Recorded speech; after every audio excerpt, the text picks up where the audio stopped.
de la bonté de son bienfaiteur, entre dans le salon et y casse tous les pots, les verres et les assiettes. Quand le maître voit tout cela, sa passion s'étant épuisée, que fait-il? Il fait sur le champ tuer le cochon et en fait de la saucisse, des côtelettes et du petit lard pour toute sa famille.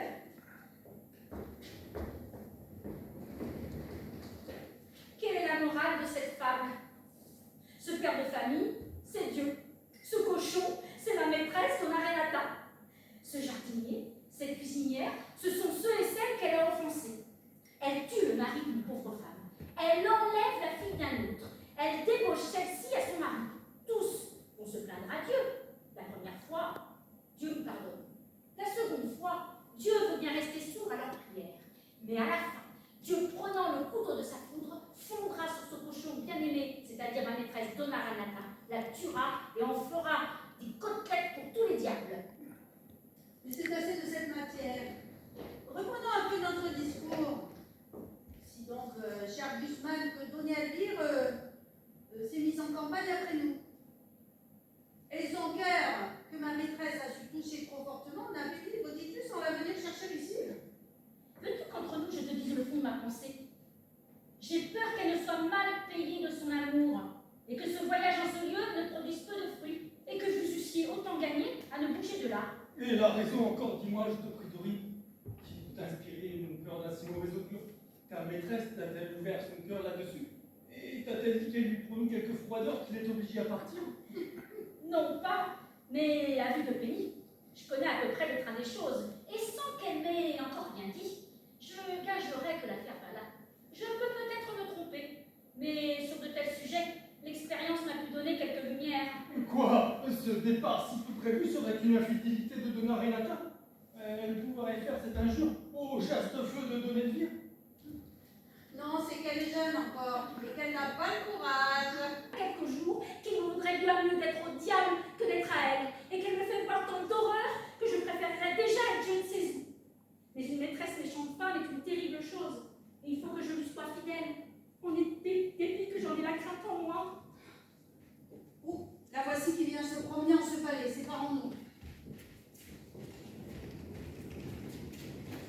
Écoute-moi, nous t'avons fait cette confidence avec franchise, et cela nous est sorti un peu bien vite de la bouche, hein? Oui.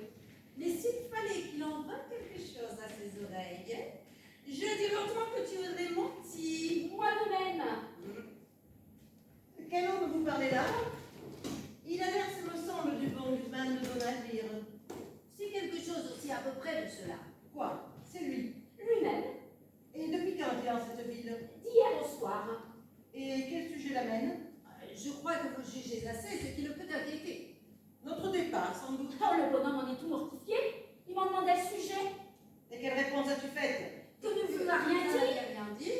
Oui, mais encore, quelle est votre pensée là-dessus? Que vous imaginez-vous de cette affaire? Moi, je crois, sans vous faire tort, que vous avez quelques nouvelles amours en tête. Tu le crois? Oui. Ma foi, tu ne te trompes pas. Et je dois t'avouer que notre beauté a chassé Elvire de ma pensée. Je connais ma Donna Renata sur le bout du doigt et connais votre cœur pour le plus grand séducteur du monde. Il aime se promener de lien en lien et n'aime guère à demeurer en place. Et ne trouves-tu pas que j'ai raison dans les jeux de la sorte? Ah, madame, Quoi? Parle. assurément que vous avez raison. On ne peut pas aller la contre. Mais si vous ne l'aviez pas, ce serait peut-être une autre affaire. Eh bien, je vous donne la liberté de parler, de me dire vos sentiments. En ce cas, je vous dirai franchement que je n'approuve point votre méthode et que je trouve fort vilain de vous voir aimer hommes ou femmes comme vous faites. Quoi? Tu veux qu'on se lie au premier objet qui nous prend, qu'on renonce au monde pour lui et qu'on n'ait plus Dieu pour personne? Ah, la belle chose de vouloir se piquer dans un faux honneur d'être fidèle, de s'ensevelir pour toujours dans une passion et d'être mort dès sa jeunesse à toutes les autres beautés qui ne peuvent frapper les yeux. Non, non, La constance n'est bonne que pour les ridicules. Et toutes ces belles, ainsi que ces beaux gentilshommes, ont le droit de nous charmer. L'avantage d'être rencontré le premier ou la première ne doit point dérober aux autres les justes prétentions qu'ils ont tous sur nos cœurs. Pour moi, la beauté me ravit partout où je la trouve, et je cède facilement à cette douce violence. Et j'ai beau être engagé, l'amour que je lui porte ne doit point faire injustice aux autres. Quoi qu'il en soit, je ne puis refuser mon cœur. Entraîné par ses apparts, je l'ai suivi jusqu'en cette vie. Et n'y craignez-vous rien, madame, de ce commandeur que vous tuâtes il y a 6 mois? Pourquoi craindre? Ne l'ai-je pas bien tué? Fort bien, madame, le mieux du monde.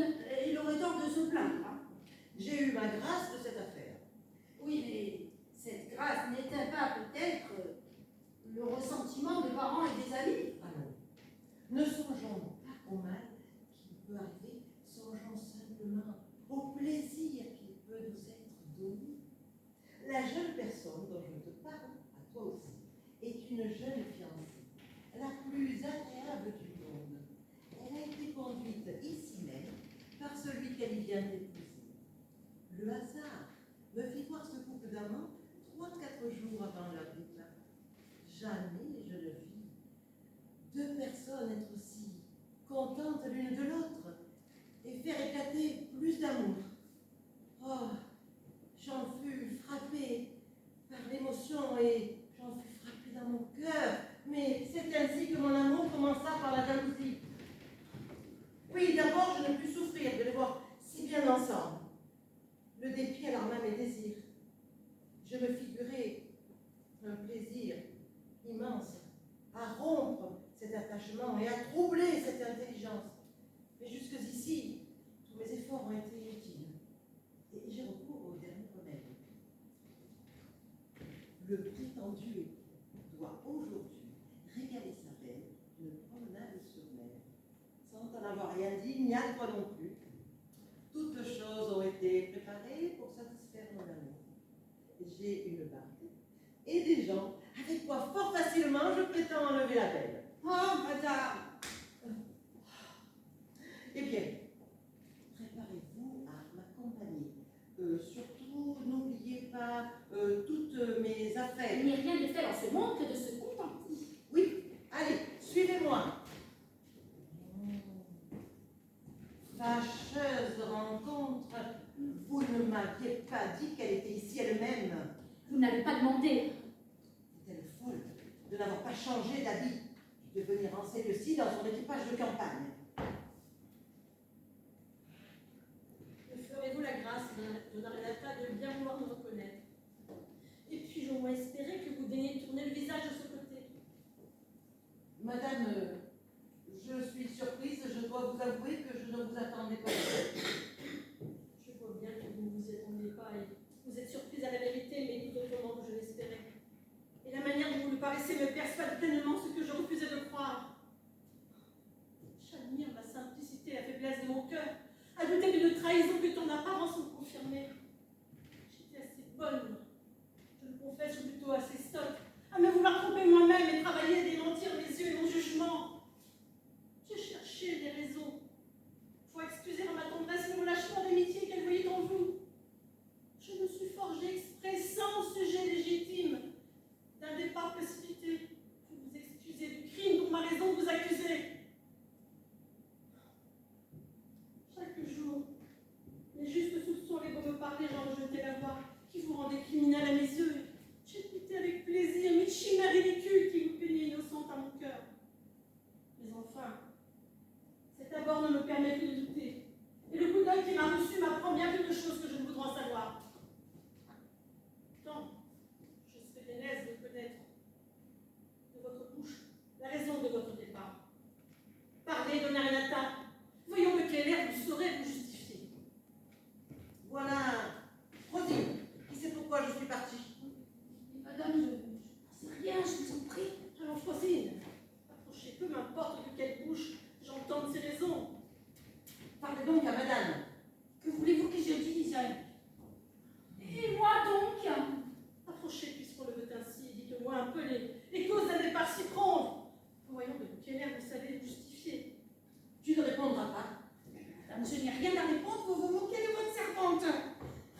l'exécution de notre entreprise amoureuse. Suivez-moi. Dorine, Rosine, Justine. Ah, quelle abominable maîtresse. Sommes-nous obligés de servir?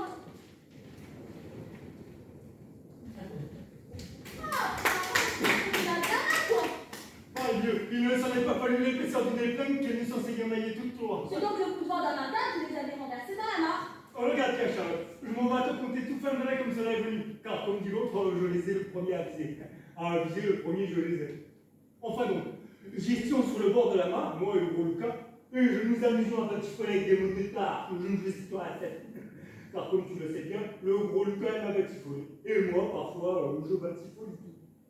En batifolant donc, puisque batifoler bien, j'ai aperçu de tout loin quelque chose qui grouillait dans l'eau et qui venait comme vers nous par secousse. Oh, je voyais cela visiblement, et puis tout à coup, je voyais que je ne voyais plus rien. Et Lucas, c'est fait, je crois bien que voilà des gens qui nagent là-bas. Voir ce m'a-t-il fait a été au trépassement d'un chat à la vue ronde. Poisson ken, c'est fait, je n'ai point la détrouve, ce sont des gens. Point du tout, ce m'a-t-il fait, t'as la berlue. Veux-tu gager, c'est fait, que je n'ai point la berlue, c'est fait, et que ce sont des gens Sèche-fait? qui nagent en droite ici. Sèche-fait? Mon ken, ce m'a-t-il fait, je gage que non. Oh ça, c'est fait. Veux-tu gager 10 sols que si? Je le veux bien, ce m'a-t-il fait. Et pour te montrer, voilà l'argent sur jeu. Enfin donc, je n'apprends pas plus. Il faut comme dit l'autre que je dépends de mon cœur. Je t'aime, tu sais bien, je sommes pour être marié. Mais je ne suis pas satisfait de toi. Comment? Qu'est-ce que c'est donc qu'il y a? Il y a que tu me chagrines l'esprit, franchement. Et comment donc? Tostigane, tu ne m'aimes pas. Ah, ce n'est que ça! Oh, c'est que ça. C'est bien assez. Ah, mon Dieu, Pierrot, tu me viens toujours dire la même chose. Je te dis toujours la même chose parce que c'est toujours la même chose. Et si je ne dis pas toujours la même chose, je ne te dirai pas toujours la même chose. Et qu'est-ce qu'il te faut? Que veux-tu, hein? Tostigane, donc tu m'aimes. Est-ce que je ne t'aime pas? Non, tu ne m'aimes pas. Mais si je fais tout ce que je vis pour ça, je t'achète sans reproche des rubans à tous les marchés qui passent. Je me roule le cou à t'aller dénicher des mains. Je fais jouer pour toi les pieds bleus qu'on se vient ta fête. Et tout ça, comme si je me frappais la tête contre un mur. Vois-tu, ça n'est ni Dieu ni honnête de n'aimer pas les gens qui nous aimons. Mais mon Dieu, je t'aime aussi. Moi, tu m'aimes d'une belle dégaine. Comment veux-tu donc qu'on fasse? Que je veux que l'on fasse comme l'on fait quand on aime comme il faut. Ne t'aimais-je pas aussi comme il faut? Non, comme ça se voit, on fait mille petites injures de personnes quand on les aime du bon du cœur. Mais toi, t'es toujours là comme une vraie souche de bois. Je passerai 20 fois devant toi, que tu te couvrirais pas pour me bailler le moindre coup, ou moi je dirais moins grand-chose. Tu sais pas bien après tout, t'es trop froide pour les gens. Que veux-tu que j'y fasse? C'est mon humeur et je ne peux plus refondre. Il y a un vendu qui tienne quand on a de l'amitié pour les personnes. L'on n'envahit toujours que de petites signifiances. Enfin, je t'aime tout autant que je suis et si tu n'es pas content de ça, tu n'as qu'à en aimer que autre. V'là pas mon compte. T'estiguer si tu m'aimes, me dirais-tu ça? Pourquoi ne t'aimes-tu aussi par abuser l'esprit, hein? Mon Dieu, comment te fais-je? Je ne te demande que peu d'amitié. Eh bien, espère aussi ne presse pas un temps, peut-être que ça viendra tout à coup, ça y songer. Me touche donc là, Charlotte. Et le dire, Promets-moi que tu tâcheras de m'aimer davantage. j'y ferai tout ce que je pourrai, mais il faut que ça vienne de lui-même. Hein? En quêtant encore peu de la fatigue que j'ai eue. Oh, nous avons manqué notre coup. Et cette bourrasque imprévue a renversé avec notre barque le projet que nous avions fait. Mais à te dire vrai, la paysanne que je viens de quitter répare au sommeil. Elle efface de mon esprit tout le chagrin que pouvait me donner le mauvais succès de notre entreprise. Il ne faut pas que ce cœur m'échappe. J'y ai déjà jeté des dispositions à ne pas me souffrir longtemps, de pousser des soupirs. Madame, j'avoue que vous m'étonnez. À peine sommes-nous échappés d'un péril de mort, qu'au lieu de rendre grâce au ciel de la pitié qu'elle a daigné prendre de nous, vous travaillez tout de nouveau à attirer sa colère par vos fantaisies accoutumées, vos amours. Ah, parbleu! Sauf que vous êtes, vous ne savez pas ce que vous dites. Et d'où sort cette autre paysanne, Dorine? Tu viens vu de plus jolie et ne trouves-tu pas que celle-ci vaut bien l'autre? Assurément, autre pièce nouvelle. D'où me vient la belle, cette rencontre agréable? Quoi? Dans ces lieux champêtres, où ces bois et ces rochers, on trouve des personnes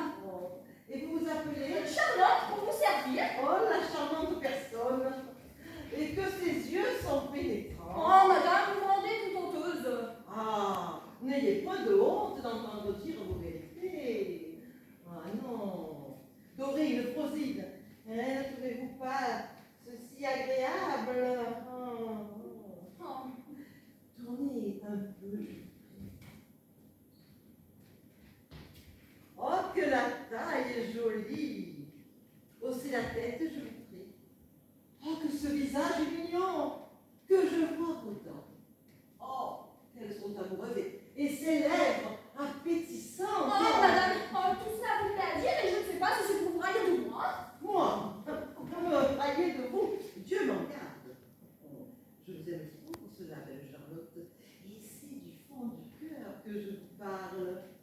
Oh, madame, tout ça vous me l'a dit, mais je ne sais pas si c'est pour vous railler de moi. Vous ne m'êtes point obligé de tout ce que je dis. Ce n'est qu'à votre beauté que vous en êtes redevable. Et puis, tout ça est trop bien dit, je n'ai pas assez d'esprit pour vous répondre, hein. Dorine Faucille, regardez ses mains.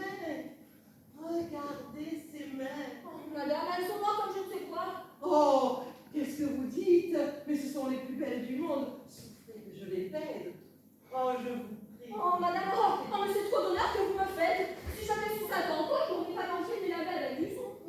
Je fais ce que vous voulez, belle Charlotte. Abandonnez-moi seulement votre main, afin que par 1000 baisers je lui montre le ravissement dans lequel je suis. Tout doucement, madame. Tenez-vous, s'il vous plaît. Vous vous échauffez trop et vous pourriez gagner la pleurésie. Qui m'amène certaines pertinences. Je vous dis que vous vous teignez et que ne caressez point nos accordés. Oh, mais laisse-la faire aussi, Caro. Comment que je laisse faire? Je ne veux pas, moi. Ah, Parce que vous êtes madame, vous avez caressé nos femmes à notre temps. Le temps de caresser les vôtres. C'est que Dieu, ne me frappez pas. Charité, le ventre pied. Ce n'est pas bien de battre les autres. Et ce n'est pas la récompense de vous ordonner. Savez, d'être naillé. Oh, Caro, ne fâche-toi. Je me veux fâcher. Et t'es une vilaine, toi, donc tu réponds qu'à jour. Mais ce n'est pas ce que tu penses, Caro. Cette dame veut m'épouser, tu ne vois pas que tu es en colère. Qui moi? Charité, tu m'es promise. Mais ça te fait rien, Caro. Si tu m'aimes et toi tu lui pas une caresse, que je devienne bonne. Ventre Dieu, non. J'aime mieux te voir crever que de te voir à l'eau. Ah, Caro, ne te fais pas en peine. Si je suis madame, je te fais gagner quelque chose, et tu apporteras du beurre ou du fromage chez nous. Vous n'y emporteras jamais, mais tu m'en croirais deux fois autant. Est-ce donc comme ça que t'écoutes ce qu'il te dit? Ventre Dieu, si j'avais eu ça pendant plus tôt, je me serais bien gardé la tirer de l'eau et j'aurais payé un bon coup d'aviron sur la tête. qu'est-ce que vous dites? Je ne trompe personne. Ah, voyez-vous ça? Je me moque de tout, moi. Ouais, J'en avais vu bien d'autres. oui. Madame, laissez-la, ce pauvre misérable, c'est conscience de le battre. Mon pauvre garçon, retire-toi et ne me dis rien. Mais je veux lui dire, moi. Je trouve ça André.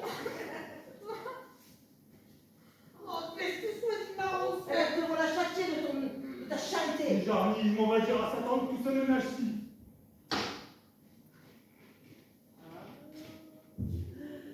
Me voilà la femme la plus heureuse, et je ne changerai point toutes les choses. Oh non, que de plaisir quand vous serez ma femme, et que...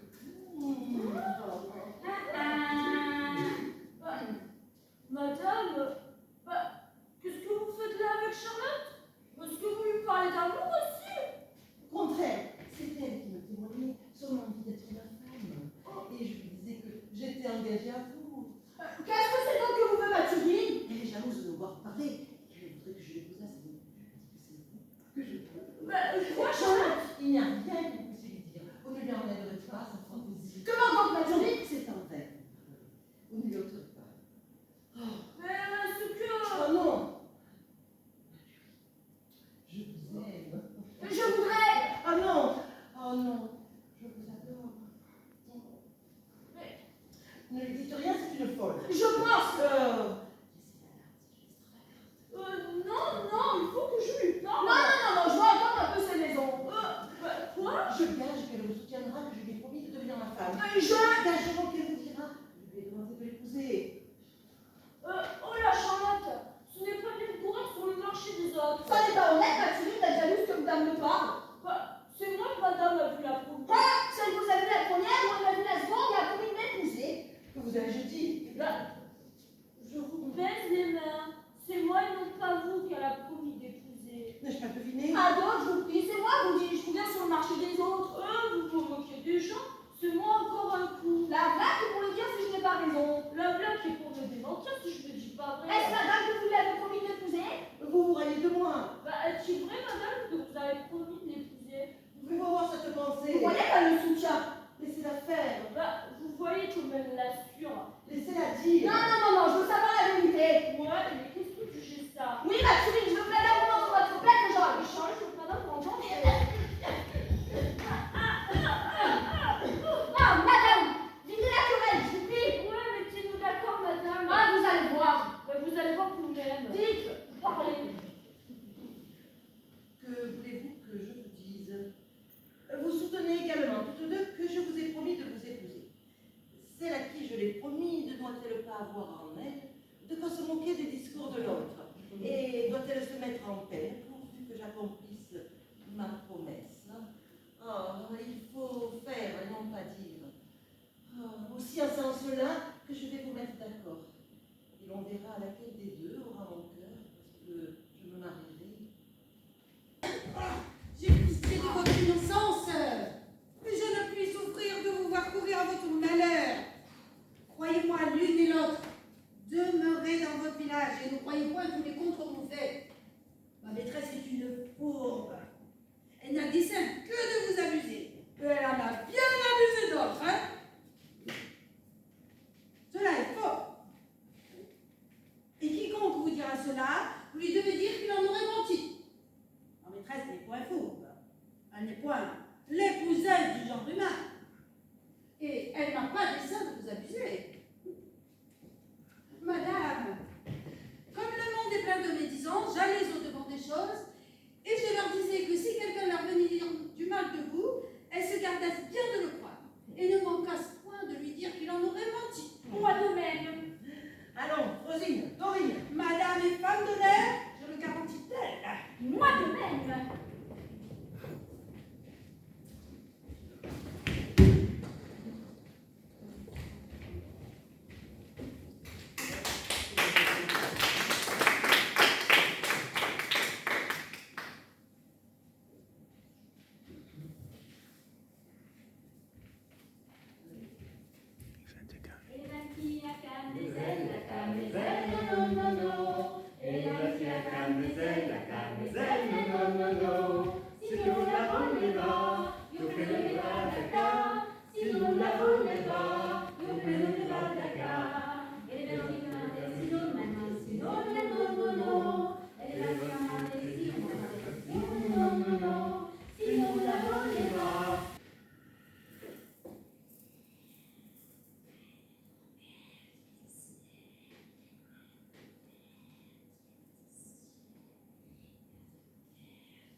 Madame, enseignez-nous un peu le chemin qui mène à la ville. Vous n'avez qu'à suivre cette route et détourner à main droite quand vous serez au bout de la forêt. Mais je vous donne l'avis que vous devez vous tenir sur vos gardes et que depuis quelque temps, il y a là des voleurs ici autour. Je te remercie, mon ami, mais je te suis bien obligée. Si vous vouliez, madame, vous secourir de quelques mal. Ton avis est intéressé à ce que je vois. Je suis une pauvre femme, madame, retirée toute seule dans ce bois depuis 10 ans. Et je ne manquerai pas de prier le ciel qu'il vous donne toutes sortes de biens. Eh bien, il veut que tu donnes un avis au lieu de te mêler des affaires des autres. Vous ne connaissez pas Madame Raffam, elle ne croit qu'en 2 et 2 sont 4 et en 4 et 4 sont 8. Mais quelle est ton occupation parmi ces arbres? De prier le ciel pour la paix. Je ne puis souffrir cette lâcheté. Ma maîtresse est une vraie enragée que d'aller se présenter à un péril qui ne la cherche pas.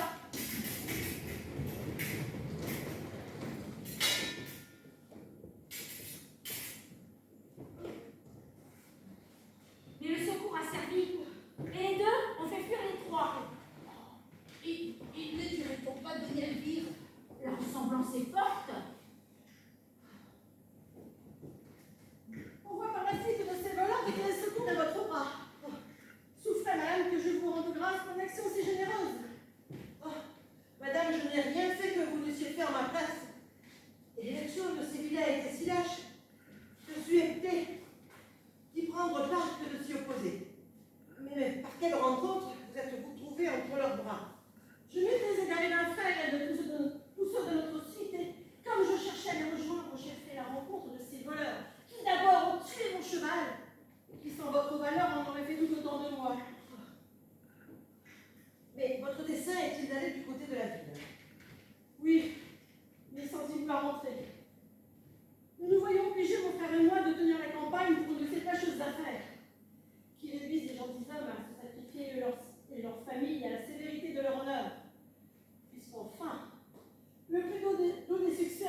marcher à pied. Quoi, ma sœur? Vous voilà avec notre ennemi mortel? Notre ennemi mortel? Oui, je suis Donna Renata moi-même, et l'avantage du nombre ne m'obligera point à t'exprimer. Ah, traîtresse, il faut que tu périsses. Mais arrêtez, mon frère! Je lui suis redevable de la vie. Sans le secours de son bras, j'aurais été tué par des voleurs que j'ai trouvés. Et vous voulez que cette reconnaissance, ma sœur, est ici ridicule? Comme l'honneur est infiniment plus précieux que la vie, c'est ne devoir rien proprement qu'être redevable de la vie à qui vous a ôté l'honneur. Oh, souffrez que je lui rende sur le champ de la vie qu'elle m'a laissée, qu'elle m'a donnée, que je la quitte sur le champ de cette vie que je lui dois par un délai de notre vengeance, qui lui laisse quelques jours pour jouir du fruit de son bienfait. Non, non, c'est hasarder notre vengeance que de la reculer, et l'occasion de la prendre peut ne plus revenir. Le ciel nous l'offre ici, c'est à nous d'en profiter. De grâce, mon frère! Tous ces discours sont superflus, il faut qu'elle meure. Arrêtez, vous dis-je! Je ne souffrirai pas qu'on attaque ses jours. Et je jure le ciel que je la défendrai contre qui que ce soit. Je lui ferai un rempart de cette vie. Oh, que cela est beau. Oh, les beaux piliers, les belles statues, les beaux marbres. Qu'en pensez-vous, madame? Ce que je trouve admirable, c'est qu'un homme qui s'est passé durant sa vie d'une incessable douleur aurait une si magnifique pour quand il n'en a plus que faire. Voici la statue du commandeur. Oh, parbleu, le voilà bon dans son habit d'empereur romain. Ma foi, madame, on a fait bien fait. Il semble qu'il est en vie et qu'il s'en va parler. Il jette des regards sur nous qui me feraient peur si j'étais toute seule. Je crois bien qu'il ne prend pas plaisir de nous voir. Il aurait tort, et ce serait mal recevoir l'honneur que je lui fais. Va lui demander s'il peut venir souper avec moi. Il n'en a pas besoin, je crois. Va lui demander, te dis-je. Moquez-vous? Ce serait fou que d'aller parler d'une statue. Fais ce que je te dis. Oh, quel bizarre. Seigneur commandeur, je ris de ma sottise, mais c'est ma maîtresse qui me l'a fait faire. Ma maîtresse, Donna Renata, vous demande si vous voulez bien venir souper avec nous. Qu'est-ce donc? Qu'y a-t-il? La statue. Eh bien, traîtresse. Je vous dis que la statue. Eh bien, quoi, la statue? Je t'assomme si tu me parles. La statue m'a fait signe. Oh, la peste, la coquine. Elle m'a fait signe, vous dis-je. Il n'y a rien de plus vrai. Allez-vous-en vous-même lui parler pour voir peut-être. Oui. Viens, maraude. Viens, que je te fasse toucher au doigt ta poltronnerie. Prends garde. Le seigneur commandeur voudra-t-il venir souper avec moi? Allons, sortons. Quoi qu'il en soit, Il y a notre marchande, Madame Dimanche, qui demande à vous parler. Et que ne lui disais-tu que Madame n'y est pas? Voilà ce qui ne vaut qu'un compliment de créancier. Il y a 3/4 d'heure que je lui dis, mais elle ne veut pas le croire. Elle s'est assise là-dedans pour attendre. Elle est qu'elle attend, tant qu'elle voudra. Tant qu'elle voudra qu'elle attende. au contraire, faites-la rentrer. C'est une fort mauvaise politique que de se faire sceller aux créanciers. Il est bon de les payer de quelque chose. Et j'ai le secret de les renvoyer satisfaits sans leur donner un double. Ah, Madame Dimanche, que je suis ravie de vous voir et que je me demande la légende de ne vous pas faire entrer d'abord. Oh, j'avais donné ordre qu'on ne fit entrer personne, mais cet ordre n'est point pour vous, et vous êtes en droit de ne jamais trouver de porte fermée chez moi. Madame, je vous suis fort obligée. Oh, coquine que vous êtes, je vous apprendrai à laisser Madame Dimanche dans une antichambre, et je vous ferai connaître les gens. Madame, cela n'est rien. Comment vous dire à vous, Madame Dimanche, ma meilleure amie que je n'y suis pas. Oh, Madame, je suis à votre Vite. service. vite un siège pour Madame Dimanche. Madame, je suis bien comme cela. Oh, point, je veux que vous soyez assise contre moi. Il n'est point nécessaire, madame, j'étais venue 2 chaises, apporter un fauteuil. Madame, je suis bien comme cela, je t'ai prévenu. Je sais très bien ce que je vous dois, Madame Blanche, et je ne veux pas qu'on mette de différence entre nous deux. Madame,